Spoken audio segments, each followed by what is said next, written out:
In a society, there are rules. Some rules serve as laws, like don't kill or steal. Others function as social norms, like don't chew with your mouth open or pick your nose in public.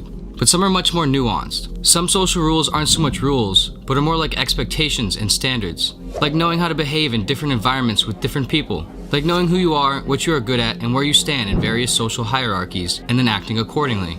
Like knowing how to assess people's reactions to you and adapting appropriately. And when someone does the wrong thing related to one of these types of rules and acts in a way that is oblivious and detached from what is socially expected, they are not arrested and they are typically not even scolded, but something else interesting happens. When someone behaves in a way that demonstrates a lack of understanding and awareness of both themselves and the context of society that they are in, the people observing this individual experience a weird phenomenon. A phenomenon that is often described as cringing, a feeling of embarrassment and pain for the other person. The videos, photos, music, and real-life experiences that make us coil up and feel a tightening sensation. The instances that can make us feel horrible for someone, but kind of good about ourselves at the same time. The things that can inherently be sad, but for some reason still tend to make us laugh. There's a weird enjoyment found in this sensation of cringing. So much so that a huge category of humor and entertainment is rooted in the experience of it. But why? What is it about seeing someone else do something weird, wrong, or embarrassing that is so enjoyable? Firstly, before we answer this, we should understand why we feel this sensation in the first place.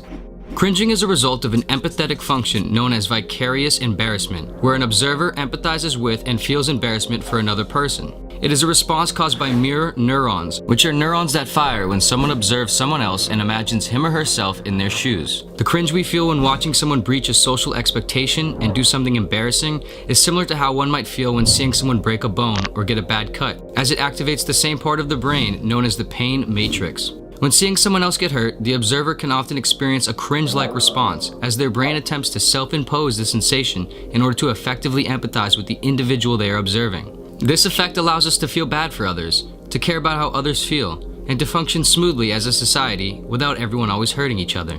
However, in terms of experiencing a cringe because of someone else's behavior, it takes more than just doing something embarrassing to be considered cringy. Things like tripping in front of a lot of people, farting in the middle of a meeting, or spilling a drink on oneself while trying to take a sip are all certainly embarrassing, but they are not really cringy. This is because they don't contain an essential factor. Something that is cringy requires a person intentionally doing an embarrassing action, paired with a lack of awareness that their action is in fact even embarrassing. They lack self-awareness, and furthermore, they lack awareness of the people and context around them. They have, at least in this situation, what is known as a weak theory of mind, which is the psychological ability to accurately discern oneself from others. They don't understand that others are seeing the world differently than them, and there's no connective tissue between how they think they are coming off and how they are actually coming off.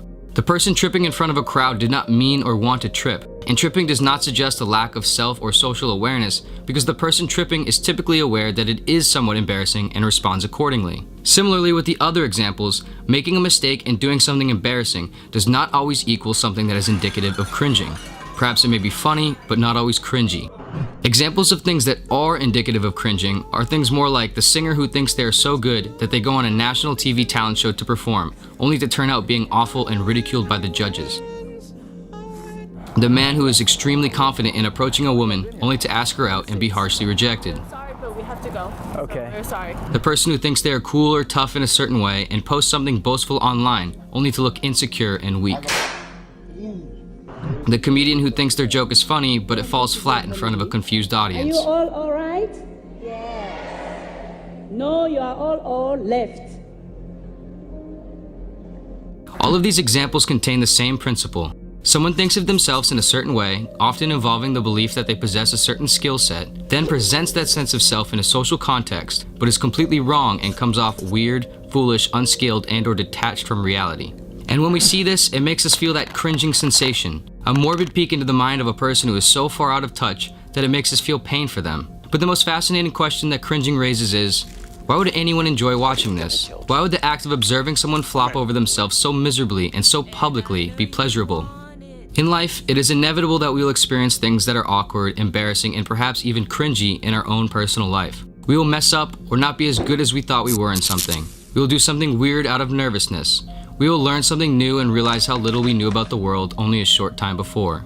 We will feel like we have no idea what's going on in certain situations, and that we are strange and detached. But we will hate all of this and we will fear it. And in order to combat it, we will live our life attempting to prove to the world that we are good, composed, and not weird at all. We will perform for others.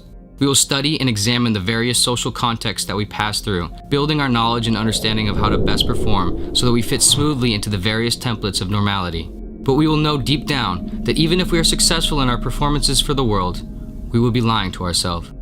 That the things that society might deem embarrassing or wrong, we sometimes do. That sometimes we don't really know who we are or how to act.